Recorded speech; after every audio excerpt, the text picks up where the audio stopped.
Em nome do Pai, do Filho e do Espírito Santo. Ave Maria, cheia de graça, o Senhor é convosco. Bendita sois vós entre as mulheres, e bendito é o fruto do vosso ventre, Jesus. Santa Maria, Mãe de Deus, rogai por nós, pecadores, agora e na hora de nossa morte. Amém. Santo anjo do Senhor, meu zeloso e guardador, se a ti me confiou, a piedade divina sempre me rege, me guarde, me governe, me ilumine. Amém. Em nome do Pai, do Filho e do Espírito Santo. Na aula passada, nós vimos o primeiro capítulo de Jerusalém a Roma. Vimos a primeira parte do primeiro capítulo, Nascimento das Letras Cristãs, com 2 itens. Os escritos judeus cristãos, se lembram? E vimos também os padres apostólicos, ou a carta aos pastores. Sobretudo, estudamos aí Clemente, Inácio de Antioquia, e Policarpo de Esmirna e Pápias de Herápolis. Lemos alguns trechos que o texto oferece. Então, agora nós vamos continuar no item 2 do capítulo 1 de Jerusalém a Roma, que é o encontro da fé e da cultura, os padres apologistas.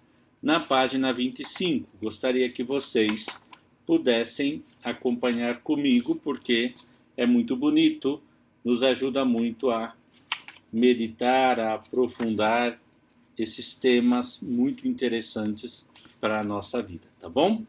Então vamos lá. Diz assim: o século II é um período de grande expansão missionária. De Mediterrânea e Marítima, a Igreja se estende para o interior das terras na Síria, na Ásia Menor, no Egito, na África. Plínio o Jovem encontra muitos cristãos até as margens do Mar Negro. Em 1177, o bispo de Leão, Fotino, é nonagenário. Seu episcopado deve ter começado uns 30 anos antes. Da capital das Gálias, o evangelho se estende para a Germânia, em Tréveros e Colônia.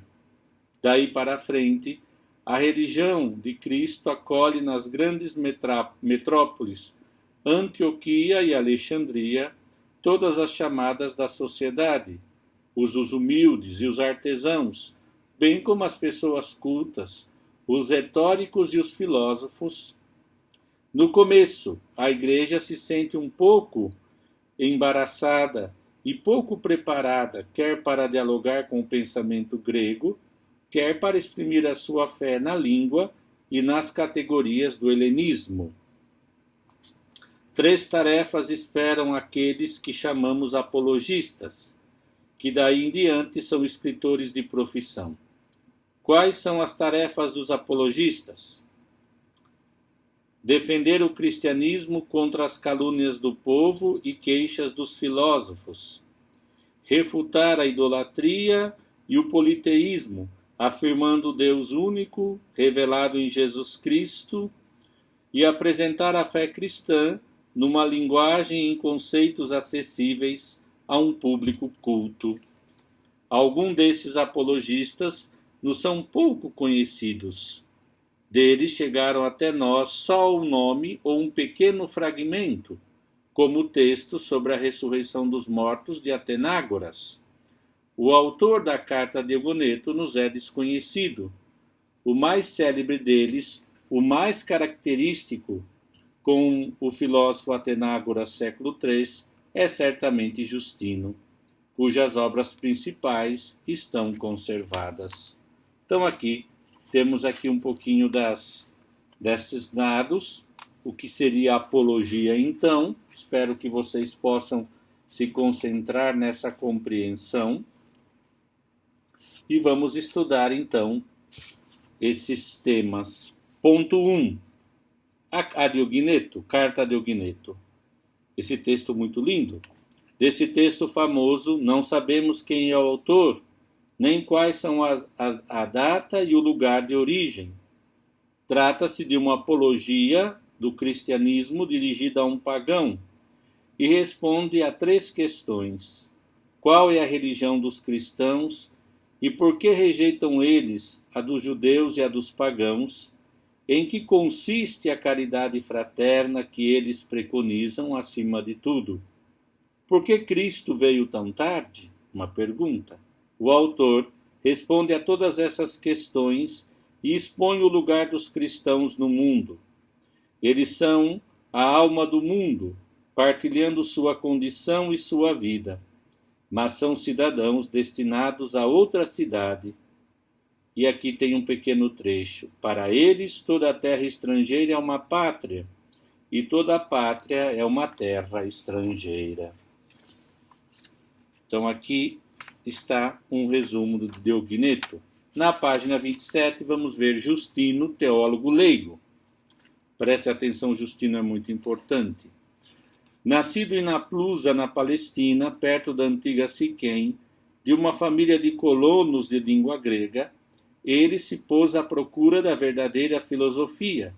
Converteu-se ao cristianismo cerca de 130 do ano, Reconheci, diz ele, que o cristianismo era a única filosofia segura e proveitosa. Depois de passar algum tempo em Éfeso, foi para Roma, onde permaneceu por longo tempo, sempre usando o manto dos filósofos, e onde fundou uma escola cristã. Morreu lá como mártir, com vários de seus discípulos, no ano de 165. Tá bom? Vamos ver as obras de Justino. De Justino restam-nos 2 apologias e o diálogo com o judeu Trifão.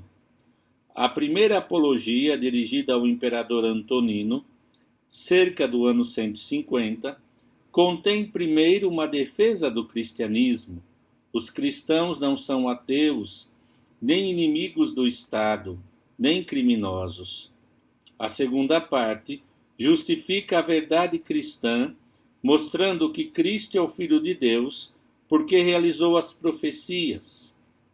Enfim, descreve a vida e o culto dos cristãos, o batismo, a Eucaristia, a celebração do domingo. É a mais antiga descrição da liturgia. A segunda apologia, dirigida ao Senado romano, parece ser principalmente uma resposta aos ataques do retórico Frontão, que conhecemos pelo Octavius de Minúcio Félix, cerca de 225. O diálogo com o judeu Trifão é o documento mais importante sobre a controvérsia e diálogo entre cristãos e judeus e sobre os esforços para se levarem esses últimos à fé em Cristo. A obra é longa, a composição é pouco rigorosa e contém muitas digressões. O livro se abre com a narração da formação filosófica e da conversão de Justino.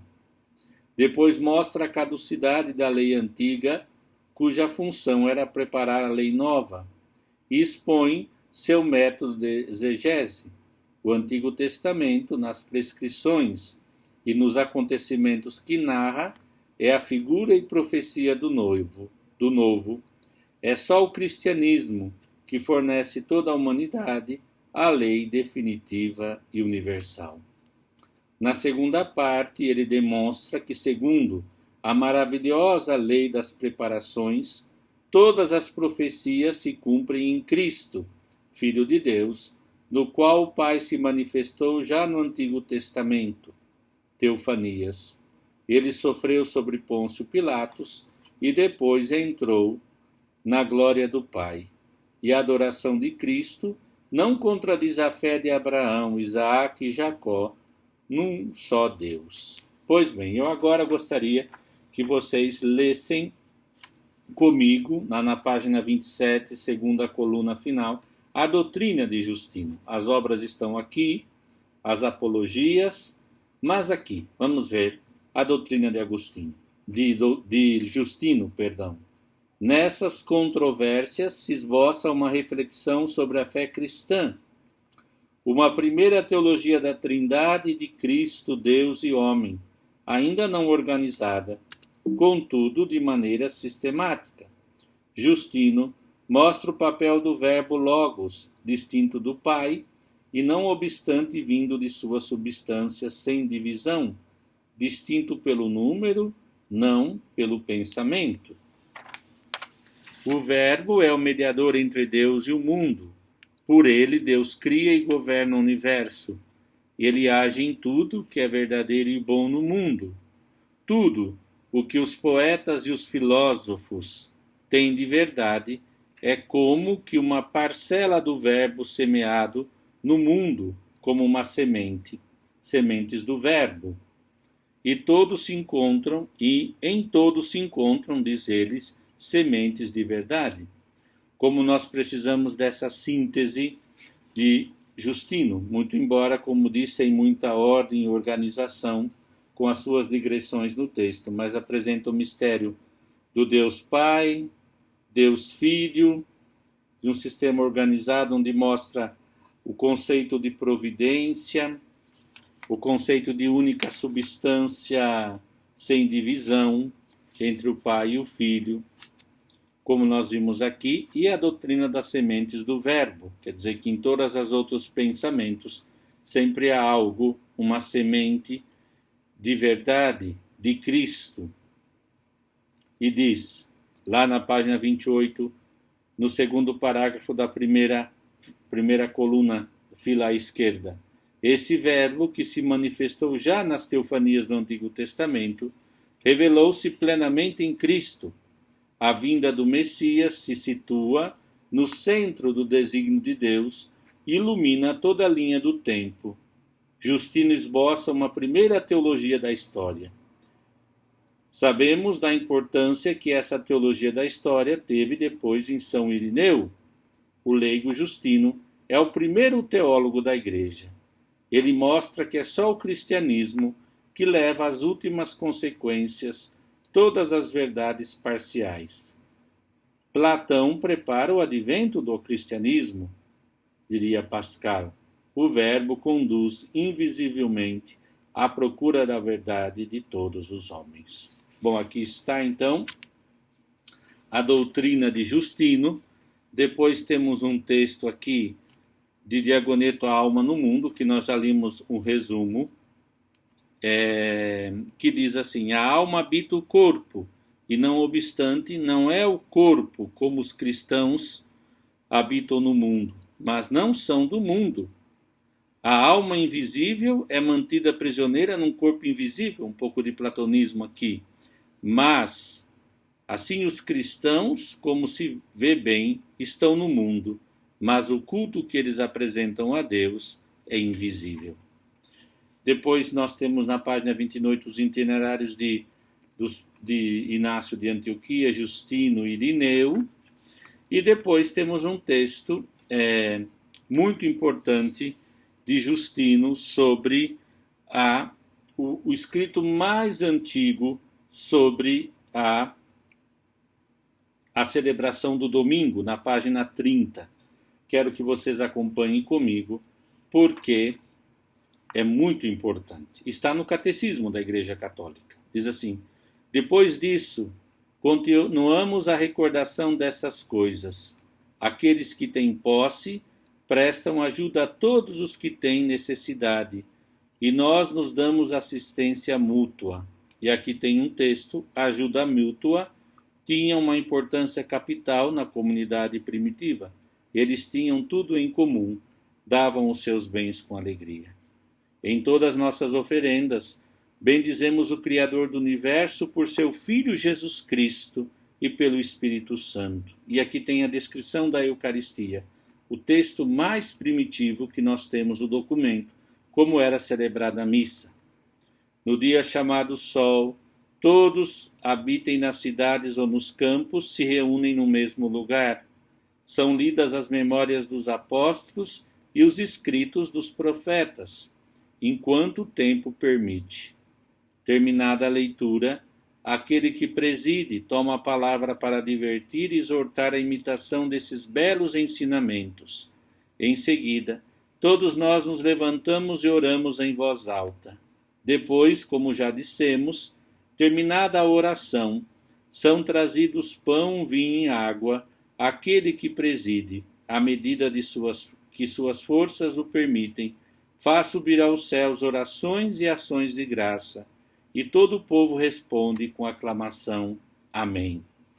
Segue-se a distribuição dos alimentos consagrados a cada um, e a parte dos ausentes lhe é enviada pelo ministério dos diáconos. Aquele que tem bens em abundância e querem fazer doações, doa livremente o que querem.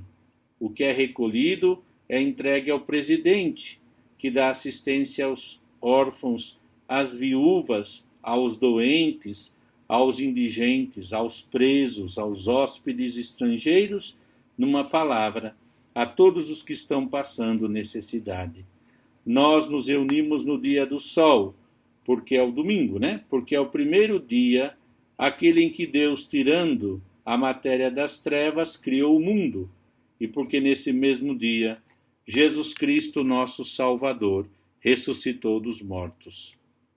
Na vigília do dia de Saturno, ele foi crucificado, e no dia seguinte a este, isto é, no dia do sol, ele apareceu aos seus apóstolos e aos seus discípulos e lhes ensinou esta doutrina que nós acabamos de submeter ao vosso exame.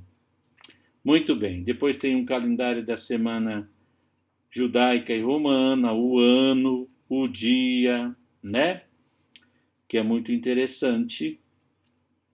O conceito de dia dos judeus, primeiro, segundo, sábado, os nomes dos astros no romano, para os romanos, greco-romanos, Sol, Lua, Marte, Mercúrio, Júpiter, Vênus, Saturno, né? O ano começa na primavera, março, abril, é dividido em 3 meses, centrado na Lua. O primeiro mês se chama Nissan pelos hebreus. No 14º dia é lua cheia, nele é celebrada a Páscoa. O mesmo se verifica entre os romanos, até 153 a.C., quando o ano passa a começar em janeiro. Os cristãos celebram a Páscoa primeiramente, com os judeus às asas, depois no domingo, dia da ressurreição. O dia coincide com o nascer e o pôr do sol, 6 horas. O trabalho vai do nascer do sol ao meio-dia. Meio-dia, refeição ligeira e sesta, a bela dormidinha da tarde. Refeição principal, a ceia, pelas 14h30 e 15 horas, encerrando-se ao cair da noite. Aqui tem os dados da Páscoa e tudo. Depois, aqui, na página 33, temos o texto de Atenágoras, para que nós podemos lembrar aqui o que já foi dito na página 25, né? O mais célebre desse texto dos apologistas é com o filósofo Atenágoras, século II, que fala sobre a ressurreição dos mortos. E nós vamos ler aqui na página 33. Depois, Deus não criou o homem em vão, porque ele é sábio, e não há obra da sabedoria que seja inútil. Ele não criou também para a sua utilidade pessoal, porque ele não tem necessidade de nada. E para aquele que não tem necessidade de nada, as suas obras não teriam utilidade. Não foi também para a utilidade de alguma de suas criaturas que ele fez o homem. Um ser que tem razão e julgamento não pode ser criado para a utilidade de outra criatura, inferior ou superior a ele. E ele foi criado para si mesmo, para a sua vida, para a sua perpetuidade. Sendo assim, se o homem não foi criado sem razão e finalidade, nada é inútil nas obras divinas, pelo mesmo enquanto isso depende dos desígnios do Criador. Se ele não foi criado para a utilidade do seu Criador, nem para o usufruto de alguma criatura, é claro que Deus, se considerarmos a razão última e geral da sua ação, criou o homem para fazer resplandecer a bondade e a sabedoria que se manifestam entre todas as suas obras. E se estudarmos a razão particular de sua ação, devemos dizer que ele fez o homem para que tenha vida, e não uma vida que se acenda por alguns momentos e depois se apague definitivamente. Aos répteis, aos pássaros, aos peixes, numa palavra, a todos os animais, Deus deu uma vida desse tipo. Mas ao ser que traz em si a imagem do seu Criador, ao ser dotado de inteligência e razão, o Criador prometeu uma duração infinita.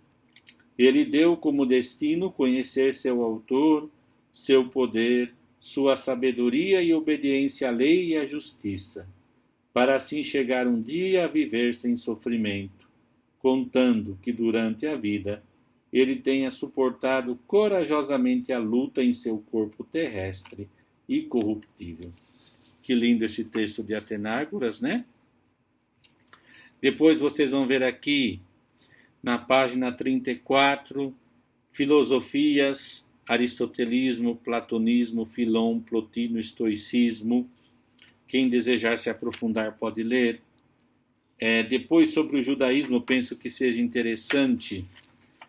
Divide-se em judeus palestinenses da diáspora, não judeus, que são os prosélitos, não judeu integrado aos judeus pela circuncisão e pelo batismo, temente a Deus, não judeu que aceitava a fé monoteísta, e incircuncisos, nações, gentios, pagãos, termo posterior do século III. Jesus visto pelo imperador Flávio Josefo, pelo judeu historiador Flávio Josefo, cerca do ano 90. E aqui tem uma frase de Flávio Josefo. Por essa época houve um homem sábio chamado Jesus. A sua conduta era boa e as suas virtudes foram reconhecidas. Muitos judeus e pessoas de outras nações se tornaram seus discípulos.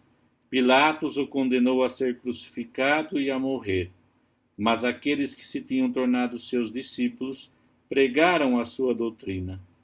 Eles contaram que lhes apareceu 3 dias após sua crucificação e que está vivo. Talvez fosse ele o Messias, a respeito do qual os profetas disseram prodígios. Aqui, também na página 36, tem o apolinarismo, que são algumas heresias. A primeira é o apolinarismo.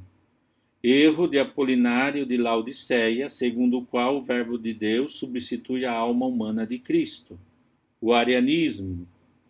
Heresia de Ário, que rejeita a plena divindade de Cristo. Gnosticismo. Sistemas heterodoxos professam um dualismo radical entre o mundo dos espíritos e o mundo dos corpos, e afirmam a pretensa revelação de emanações, a partir do Deus bom e de um princípio mau. Este último mais ou menos identificado com a matéria, que chegaram ao mundo atual. Maniqueísmo, erro de Manes no século III, que combina elementos heterodoxos do judaísmo e do cristianismo, afirmando um dualismo radical entre um princípio bom e um princípio mau, que se combatem. Marcionismo, erro de Marcion, que opõe a Deus vingador do Antigo Testamento, o Deus bom que se revelou em Cristo.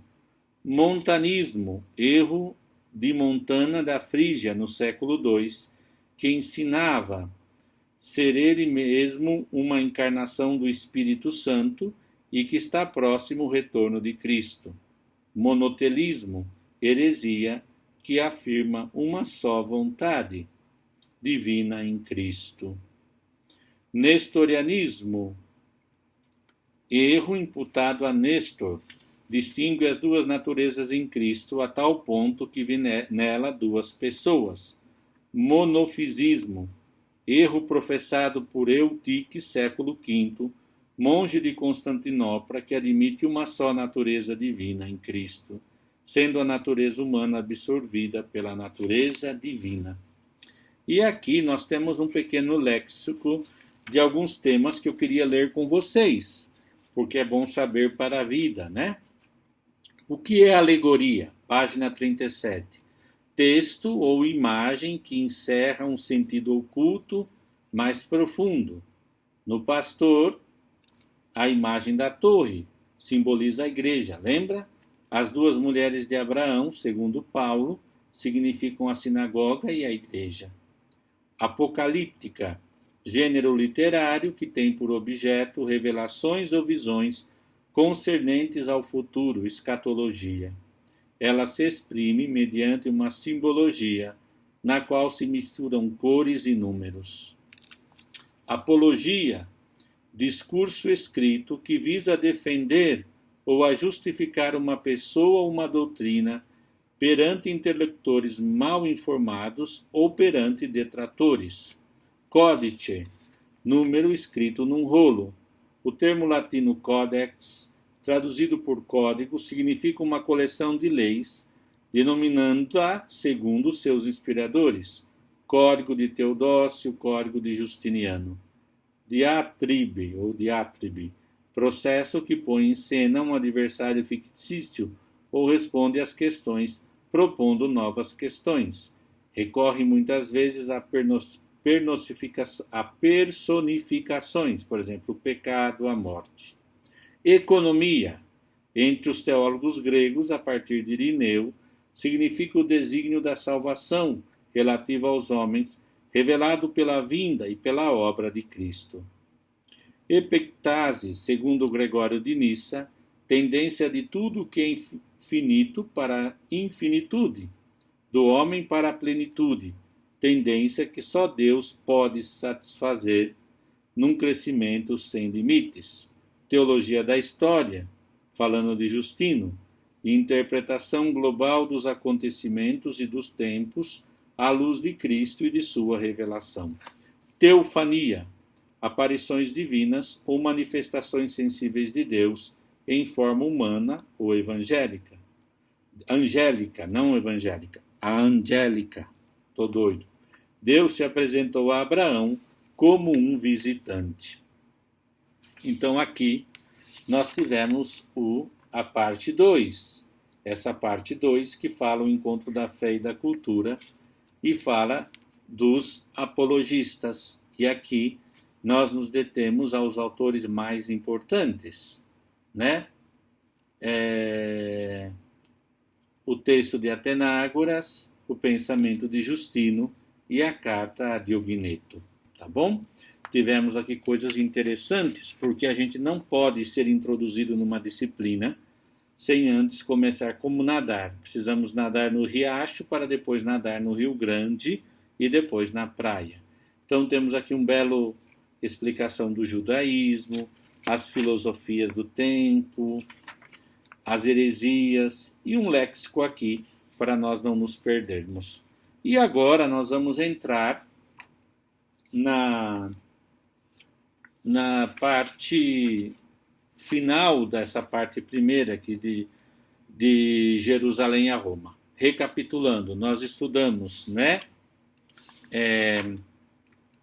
Como se diz aqui, só para vocês terem, o nascimento das letras cristãs, os escritos judeus cristãos. Depois vimos o encontro da fé e das... Antes, vimos também as primeiras cartas dos pastores, Clemente de Roma, Inácio de Antioquia, Policarpo e etc., de Esmirna. E depois vimos os apologistas, Diogneto, Justino, a carta de Diogneto, Justino, e estudamos também alguns temas importantes que surgem da liturgia, o relato sobre a ressurreição dos mortos em Atenágoras, lemos, e também a instituição da Eucaristia no sentido de como ela foi se instituindo depois na igreja. E Justino tem uma descrição, como eram feitas as orações, etc. e tal. Então aqui é para vocês depois fazerem uma síntese com o roteiro de estudo. E agora, para terminar essa primeira parte, Judeu e Roma, nós vamos falar de Irineu de Leão.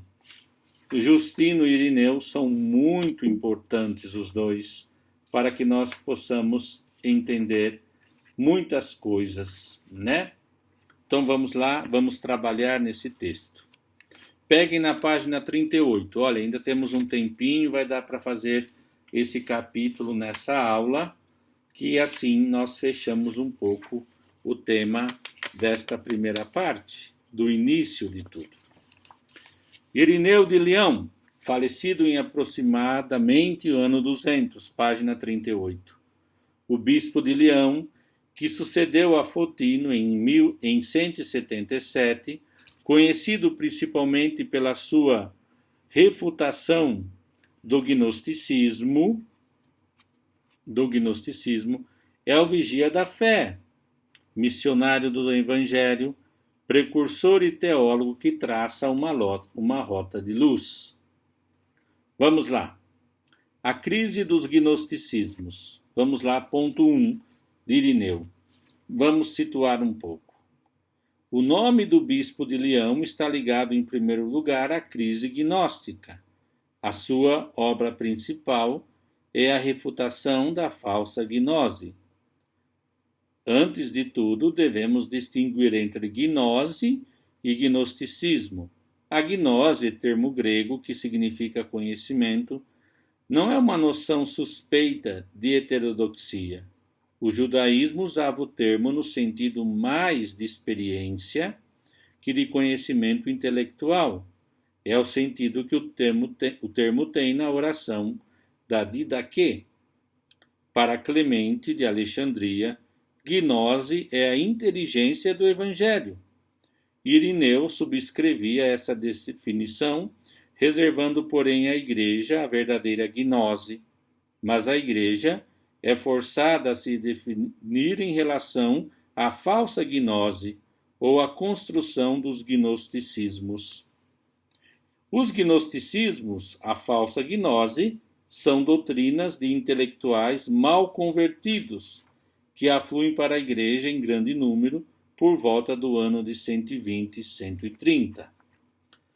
Longe de acolher a fé como Justino, segundo a tradição dos apóstolos e da Igreja, esses intelectuais mal convertidos usam e exploram no sentido de suas filosofias e de seu sistema. O seu desejo legítimo de conhecimento se torna a violação e não acolhida do mistério, nesse caso de Cristo. Na metade do século II, a literatura gnóstica é mais considerável e mais ativa do que a ortodoxa. Ela se infiltra em tudo, na Bíblia, nos apócrifos, na teologia e até na poesia e na oração. Os diversos gnosticismos se difundem do Mar Negro e principalmente de Alexandria, seu epicentro, até Roma, Cartago e Leão, posto avançado do cristianismo. Bom, espero que vocês já possam ver também, né? Que na página 36, quando explica as heresias, explicou o gnosticismo. Aí, ó, sistemas heterodoxos professam um dualismo radical entre o mundo dos espíritos e o mundo dos corpos, e afirmam a pretensa revelação de emanações a partir do Deus bom e de um princípio mau, este último mais ou menos identificado com a matéria, que chegam ao mundo atual. Que na página 36 vocês tinham esse resumo. Na página 38, voltando, ponto 2, o ensinamento de Irineu. Vamos lá. A obra principal de Irineu, intitulada Contra as Heresias, ou Refutação da Falsa Gnose em 5 livros, mais tarde ele escreveu também a Pregação Apostólica e suas provas, uma espécie de catecismo da fé católica. Diante das alegações dos gnosticismos, Irineu se atém ao dado bíblico e ao ensinamento evangélico, recebido dos apóstolos e transmitido pela regra de fé, espécie de resumo das verdades essenciais. Regra de fé. Resumo. Contra o dualismo fundamental dos gnósticos, eles afirmam, primeiro, o que afirma aqui a regra da fé? A unidade em Deus. Um é Deus, um o Cristo, um homem, uma igreja, uma fé. A verdadeira gnose. Então, qual que é o verdadeiro conhecimento? Explica aqui na página 40, nosso querido Irineu. Tá certo? Vamos lá. Pegaram aí 40, a verdadeira gnose. Na primeira coluna. A verdadeira gnose nos faz conhecer não o mistério de Deus, mas a criação, obra de seu amor pelo homem, que Irineu, depois de São Paulo, chama economia da salvação ou organização, isto é, o desígnio divino que se desdobra através da história da salvação. O desígnio tem sua fonte na Trindade e conduz o homem da criação à glorificação na visão de Deus. A primeira certeza de Irineu diz respeito a Deus. Não há outro Deus fora daquele que nos criou e modelou. Não há, portanto, a salvação fora dele e das duas mãos que são o Filho e o Espírito. A criação inteira é obra de Deus, por isso ela é boa, também a matéria, e apta para a salvação. A economia e o homem. A criação do homem se verifica no seio da matéria. O homem não é um espírito caído num corpo, mas um corpo pneumatizado, habitado pelo Espírito. Garantia da sua unidade e da sua incorruptibilidade. O homem é a imagem de Deus, porque é modelado até em seu corpo a imagem do Filho que devia nascer. A economia é a subida lenta e progressiva do homem e de sua responsabilidade nesta ascensão para a semelhança perfeita com Deus. A pedagogia divina consiste em preparar o homem não para a sua visita, sem atemorizá-lo, a fim de dispô-lo a acolhê-lo e a entrar em comunhão com Deus. Então, a pedagogia, o processo de ensinamento de Deus, prepara o homem para a sua visita, para que Deus o venha visitar, sem atemorizá-lo, claro, a fim de dispô-lo a acolhê-lo e a entrar em comunhão com ele. E, falando da economia e o homem, como Deus organizou a história, a vinda de Cristo.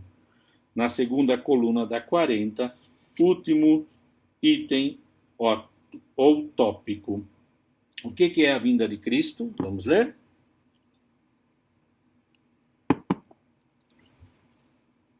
Na teologia primitiva, a vinda de Cristo não é, pois, ligada ao pecado, mas prevista desde a origem do mundo.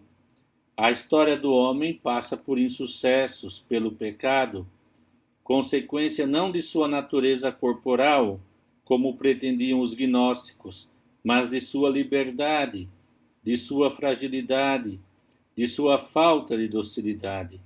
Como uma criança, o homem desperta aos poucos e faz o aprendizado de suas responsabilidades.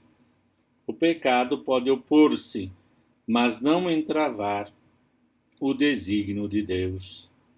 A história se apresenta como uma preparação progressiva para a vinda do Filho, semeada por toda parte na Escritura, falando a Abraão, a Moisés e a Davi. Deus preparou os profetas para dispor o homem, a fim de ser portador do seu Espírito e ter em comunhão com ele. Para Irineu, Jesus é o centro luminoso, a partir do qual se aclara toda a linha de tempo. Ele serve de modelo para a criação do homem. Pela encarnação, Cristo faz descer Deus ao homem pelo Espírito e faz o homem subir até Deus, realizando nele a obra modelada por si mesmo. Aqui tem uma frase na página 41 de Urs von Balthasar. Ser fiel à tradição não é repetir e transmitir literalmente teses e teologia. É imitar de nossos pais na fé, atitude de reflexão interior e o esforço de criação audaciosa, prelúdios necessários da verdadeira fidelidade espiritual. Assim, continuando sobre a vinda de Cristo, sobre Irineu diz o autor: Cristo recapitulou em si mesmo a longa história dos homens, desde o primeiro Adão.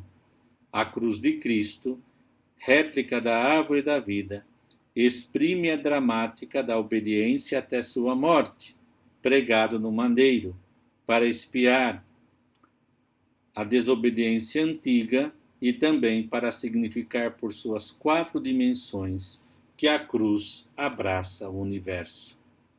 Então aqui é o conceito de recapitulação em Cristo de Irineu.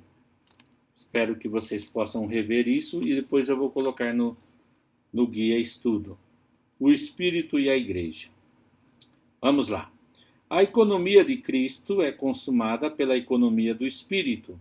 Do Messias, a unção do Espírito flui para todo o corpo eclesial e para cada um dos seus membros.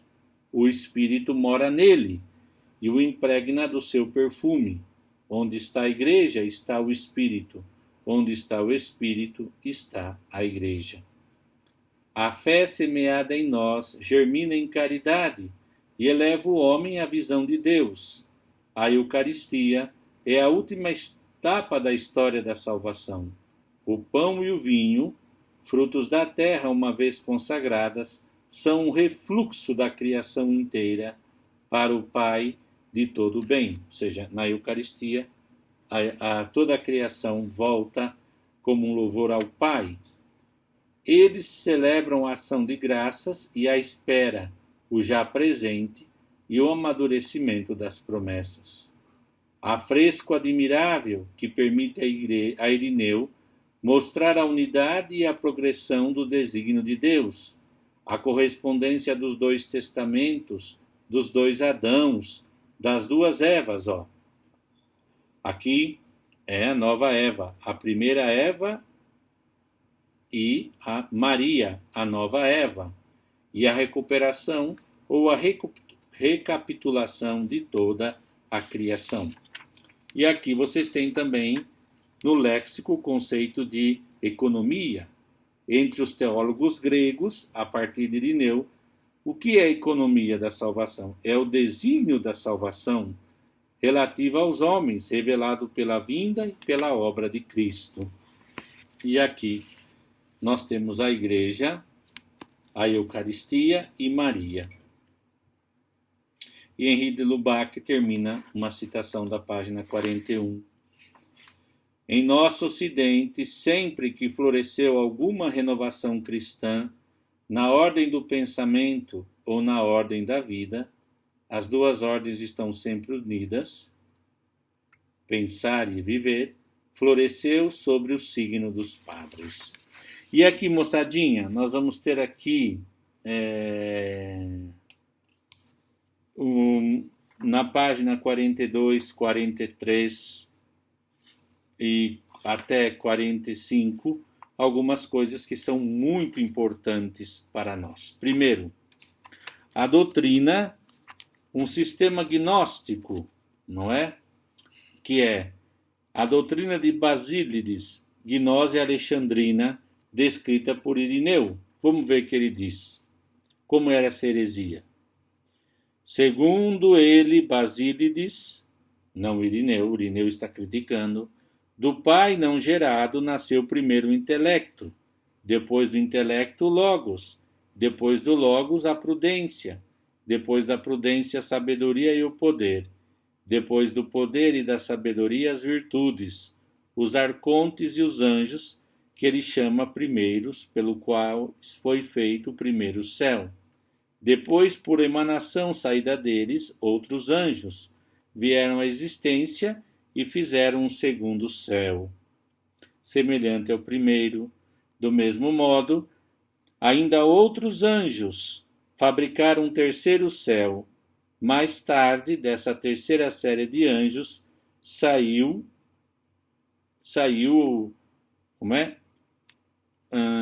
uma série de arcontes, anjos, até 365 céus.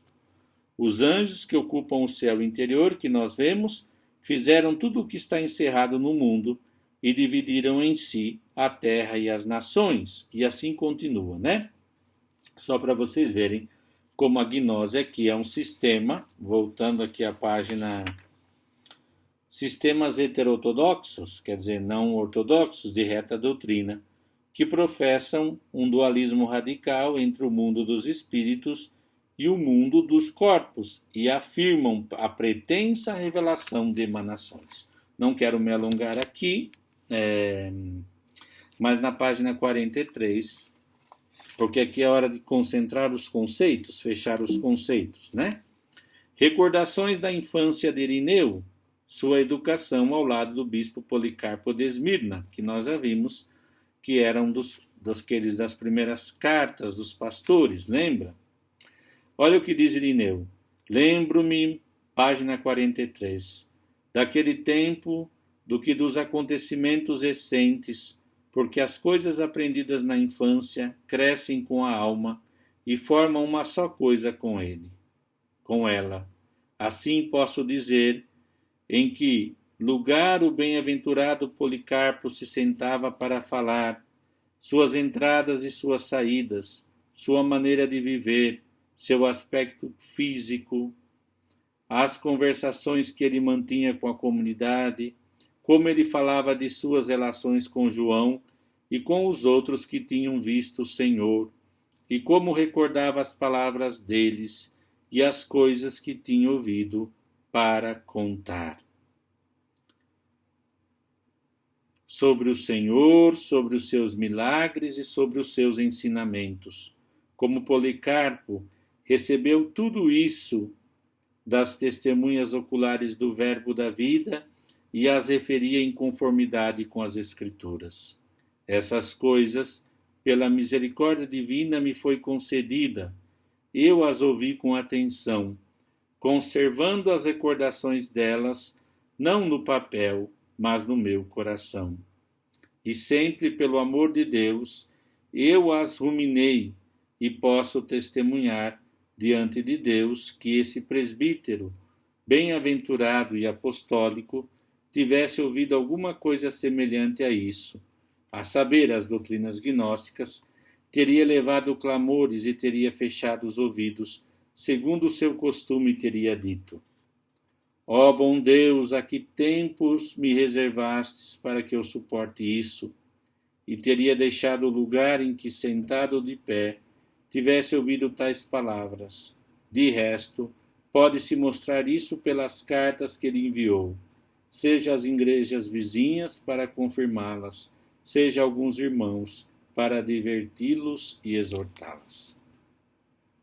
E depois tem um texto contra as heresias, e também aqui eu gostaria que vocês apenas lessem o começo, número 39.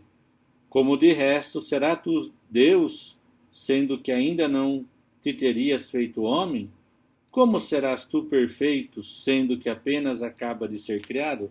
Contra o conceito de que Cristo foi criado. É uma forma de escrever retórica.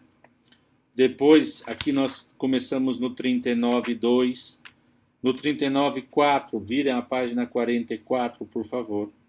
E Deus, que sabe todas as coisas antecipadamente, preparou para outras as moradas apropriadas, para aqueles que procuram a luz da incorruptibilidade e correm para ele. Ele dá com bondade essa luz. E no final, no último parágrafo da 44, na segunda coluna, diz: é como se dá com essa luz passageira. Aqueles que fogem dela são causa de serem privados da luz, a habitarem as trevas, e não é a luz que é para eles a causa de tal habitação, como dissemos acima.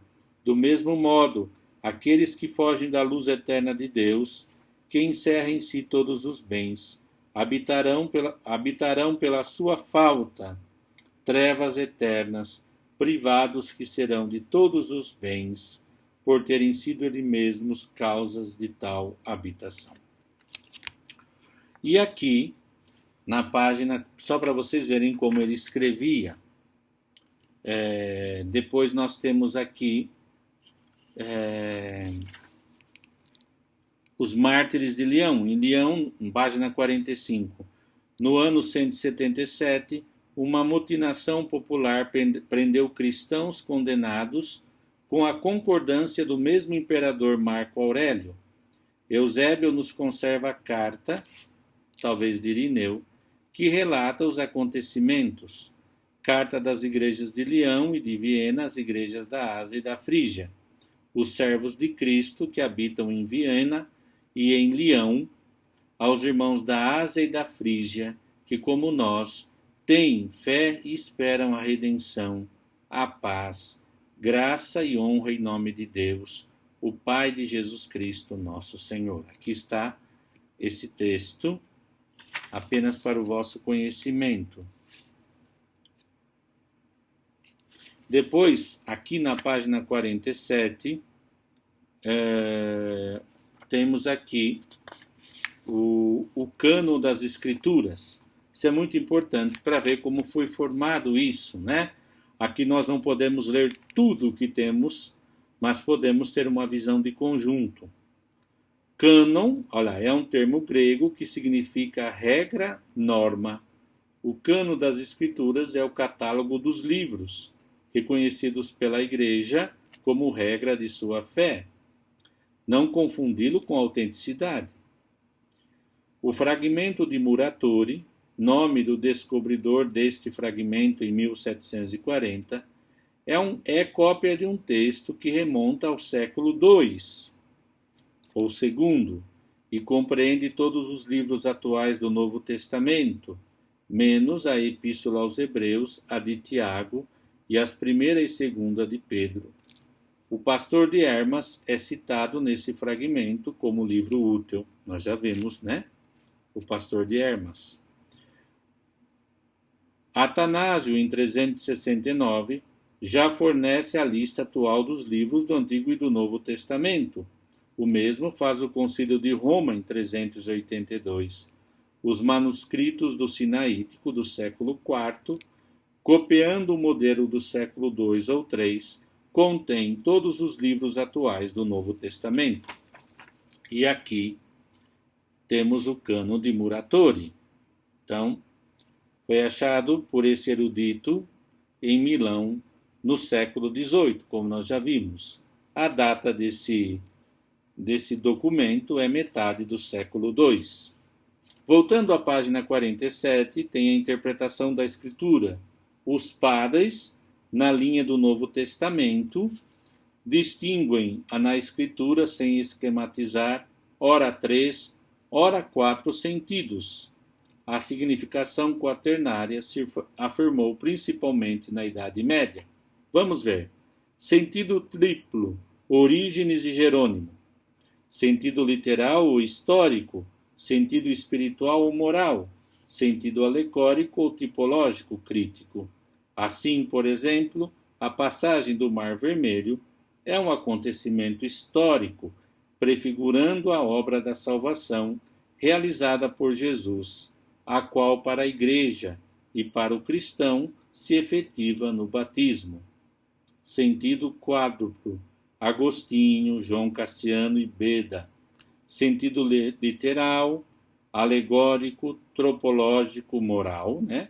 E anagógico espiritual. Por exemplo, assim Nínive, segundo Ricardo de São Vítor, é uma cidade assíria, sentido literal. O mundo, sentido alegórico. A igreja em sentido místico e a alma em sentido moral. Aqui vejam como os padres eram criativos na forma de apresentar, por exemplo, o sentido quádruplo. E aqui, o cânon de Muratori, né? o descobridor, especialista, que remonta ao século II, que foi encontrado no século XVIII, propriamente em 1740. Depois, na página 49, eu gostaria que vocês depois pudessem até tentar visualizar. Temos os acontecimentos políticos, o quadro dos 3 primeiros séculos, né? Por exemplo, morte de Domiciano, cerca de 95 e 98. História da Igreja, exílio de João em Pátimas, autores orientais, autores ocidentais, Carta de São Clemente de Roma. Estudamos. Aqui tem tudo. Não posso, como não é um curso de história da Igreja, mas é algo que vocês precisam dar uma olhadinha só para ver, porque depois se contextualiza. Mas agora eu preciso dar conteúdo para vocês, né? Depois vocês, com os conhecimentos de história da Igreja e também da filosofia, poderão aprofundar mais. Por exemplo, aqui, dos 3 primeiros séculos, os persas tomam Antioquia, cerca de 253 a 258 depois de Cristo. Aí tem Cornélio Papa, Sínodo de Roma contra o cisma de Novaciano, Sínodo de Cartago, perseguição, martírio do Papa Sisto e do diácono São Lourenço, autores orientais. Cita Orígenes, martírio de Orígenes, e no Ocidente o martírio de Cipriano. Então aqui terminamos esse primeiro capítulo, né? Nós vimos aqui praticamente os primeiros 2 séculos. Aqui depois nós vamos começar o terceiro. E vimos aqui os temas essenciais, né? Como eu disse, vocês vão ter que escolher um desses tempos, usando talvez o livro para fazer o trabalho, o manual de patrologia do Hubertus, e eles vos ajudarão a fazer uma linha de conjunto. Aqui, e quero que vocês escrevam e estudem. Nós terminamos o primeiro capítulo. De Jerusalém a Roma, nascimento das letras cristãs, o encontro da fé e das culturas dos apologistas, Irineu de Leão. Próxima aula é a Igreja dos Mártires, do século III, mas agora é hora de afixar um pouquinho. Continuem fazendo os exercícios e eu vou resumindo também, falando, né? Se a cura vem pela fala, também o conhecimento vem. Mas que ler, nós precisamos falar. E eu vou resumindo o essencial, esperando que vocês compreendam a nossa situação. Eu preferia, sinceramente, dar aula para vocês presencial, falando, estudando, fazendo resumos, mas nós precisamos atualizarmos a situação que nos custa nesse momento e que podemos oferecer ao Senhor como nosso amor para a glória dele e para o bem das almas. Fiquem com Deus, paz e bem, e que Nossa Senhora vos cuide e o Senhor vos abençoe. Obrigado.